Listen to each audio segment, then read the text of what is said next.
وزیر اعلیٰ بلوچستان سرفراز بگٹی کی بلدیاتی الیکشن کے التوا کی درخواست مسترد۔ کوئٹہ میں بلدیاتی انتخاب شیڈول کے مطابق ہوگا۔ الیکشن کمیشن نے الیکشن التوا کی درخواست پر تحریری فیصلہ جاری کر دیا۔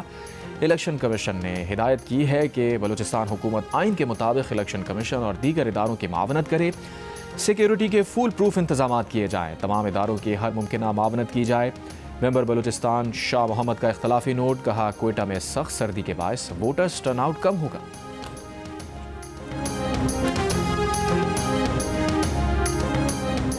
محمود خان اچکزئی کی زیر صدارت اپوزیشن جماعتوں کی پارلیمانی پارٹی کا ہنگامی اجلاس۔ قومی اسمبلی سے اپوزیشن ارکان پارلیمانی پارٹی اجلاس میں شریک۔ پارلیمنٹ کے اندر اور باہر احتجاج اور سیاسی حکمت عملی پر مشاورت ہوگی۔ پارلیمنٹ کے باہر گفتگو میں chairman P T I barrister Gohar نے کہا، یہ کاروباری دنیا نہیں، 2 میں سے 1 مائنس کرو، 1 رہ جائے گا۔ ہمیں مائنس کرنے کی کوشش کی گئی تو یہ بھی نہیں رہیں گے۔ اسپیکر کا کردار قابل تعریف رہا ہے، مگر مزید اچھے اقدامات کی ضرورت ہے۔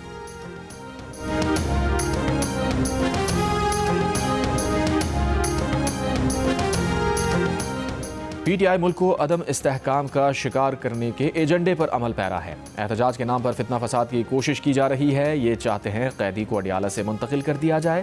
حکومت بھی اس پر غور کر رہی ہے۔ وزیر اعظم کے کوارڈینیٹر اختیار ولی کی پریس کانفرنس، الزام عائد کیا خیبر پختونخوا میں صوبائی حکومت اور دہشت گردوں کا گٹھ جوڑ ہے۔ اسمگلرز نے تحریک انصاف کی چھتری تلے پناہ لے رکھی ہے۔ وزیر اعلیٰ کے پی کے رشتہ دار منشیات کے کاروبار میں ملوث ہیں، یہ سرپرستی کرتے ہیں۔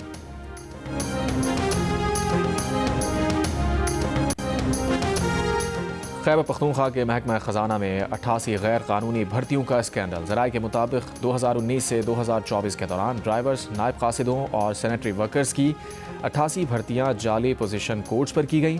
مجوزہ طریقہ کار کے تحت اشتہار دیا گیا اور نہ ہی کوئی بھرتی کے لیے کمیٹی قائم کی گئی۔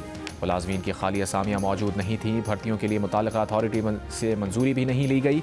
انتظامی عمل میں خامیوں کے باعث سرکاری خزانے کو 44 کروڑ روپے سے زائد کا نقصان ہوا۔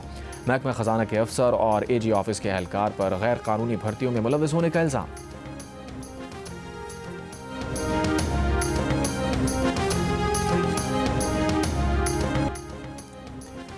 کراچی کے علاقے سجانی فورٹ کے چورنگی کے قریب واٹر ٹینکر کی ٹکر سے موٹر سائیکل سوار شخص جاں بحق ہو گیا۔ شہر میں رواں برس ہیوی گاڑیوں کی ٹکر سے جاں بحق افراد کی تعداد 244 ہو گئی۔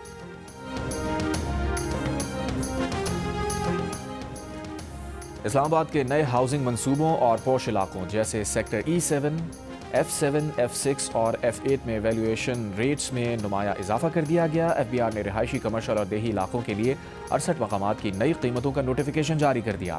اسلام آباد میں املاک کی قیمت پر نظر ثانی کے بعد کچھ علاقوں کی قیمتیں کم بھی کی گئی ہیں۔ FBR کے جاری اثاروں کے مطابق غیر منقولہ جائیدادوں کی نئی منصفانہ مارکیٹ ویلیو مقرر کر دی گئی ہے۔ ایسی رہائشی اور کمرشل عمارت جن کا اسٹرکچر 5 سال پرانا یا اس سے کم ہو، ان کی ویلیو 4000 روپے فی مربع فٹ ہوگی۔ اگر عمارت کا اسٹرکچر 5 سال سے پرانا ہو، ان کی ویلیو 3000 روپے فی مربع فٹ مقرر کی گئی ہے۔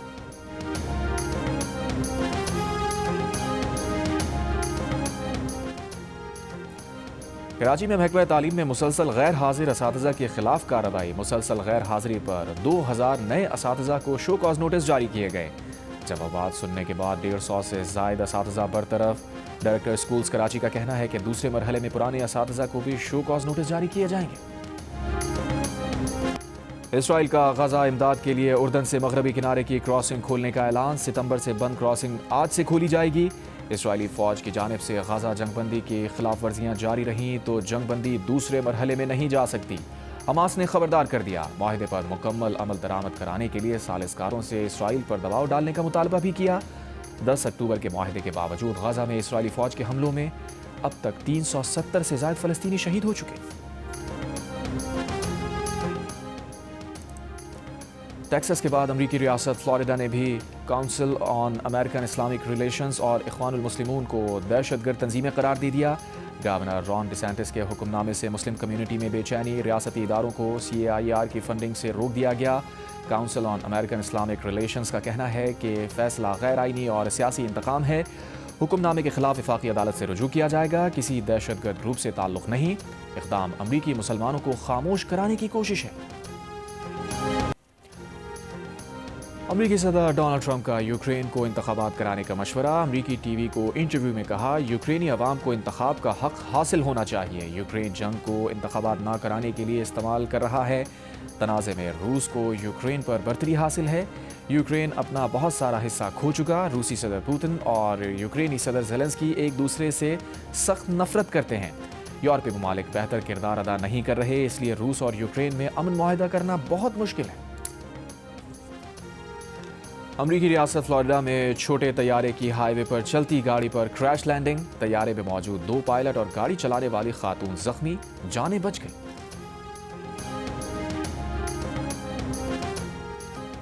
بنگلہ دیش پریمیئر لیگ کے لیے قومی کرکٹرز کو NOC جاری۔ PCB نے فہیم اشرف، صاحبزادہ فرحان اور ابرار احمد سمیت 9 کرکٹرز کو 23 جنوری 2026 تک کے NOC جاری کیے۔ بنگلہ دیش پریمیئر لیگ 26 دسمبر سے 24 جنوری تک کھیلی جانی ہے۔ پرو ہاکی لیگ کے پہلے میچ میں نیدرلینڈز نے پاکستان ہاکی ٹیم کو 5-2 سے شکست دے دی۔ پاکستان کی جانب سے حنان شاہد اور سفیان خان نے گول کیے۔ پاکستان ٹیم دوسرا میچ میزبان ارجنٹینا کے خلاف 12 دسمبر کو کھیلے۔ فیفا نے پاکستان ویمنز فٹ بال ٹیم کو پہلی بار فیفا سیریز میں شامل کرنے کی منظوری دے دی۔ PFF نے کہا ہے کہ فیفا سیریز میں شمولیت پاکستان میں ویمنز فٹ بال کی بڑھتی ترقی کا اعتراف اور نئے دور کا آغاز ہے۔ کھلاڑیوں کو انٹرنیشنل سطح کے مقابلے کھیلنے کو ملیں گے۔ فیفا سیریز 2026 مارچ اور اپریل میں کھیلی جائے گی۔ وزیر مملکت بلال بن ثاقب نے کہا ہے کہ ڈیجیٹل اثاثوں پر پاکستان کا واضح لاہ عمل ہے۔ پاکستان نوجوانوں کو صارف نہیں تخلیق کار بنانا چاہتا ہے۔ پاکستان مستقبل کا پیچھا نہیں کر رہا، نیا مستقبل بنا رہا ہے۔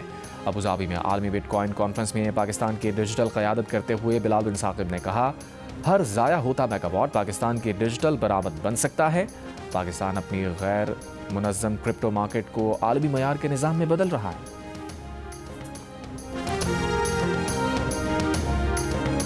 سوار محمد حسین شہید نشان حیدر کا 54واں یوم شہادت۔ گوجر خان میں شہید کے مزار پر پروقار دعائیہ تقریب۔ میجر جنرل محمد عاصم چودھری نے سوار محمد حسین شہید کے مزار پر پھول رکھے۔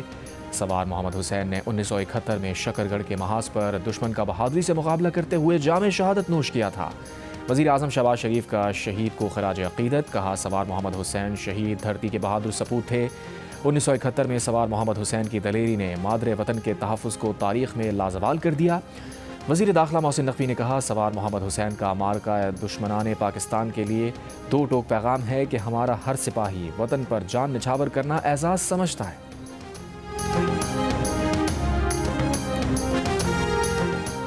35ویں نیشنل گیمز کی میراتھن ریس پاک نیوی کے شہباز مسیح نے جیت لی۔ شہباز مسیح نے 2 گھنٹے 25 منٹ 23 سیکنڈ میں ریس مکمل کی۔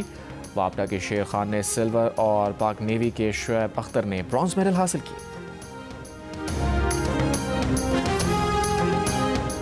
اور پنجاب حکومت نے بسنت منانے کی اجازت دے دی۔ بسنت فروری کی 6، 7 اور 8 تاریخ کو منائی جائے گی۔ پنجاب حکومت کے ذرائع کا کہنا ہے کہ ان دنوں میں کسی کو قواعد و ضوابط کی خلاف ورزی کی اجازت نہیں ہوگی۔ پتنگوں اور ڈور کے لیے خصوصی QR کوڈ جاری کیے جائیں گے۔ کسی کو فائرنگ اور ہلڑ بازی کی اجازت نہیں ہوگی۔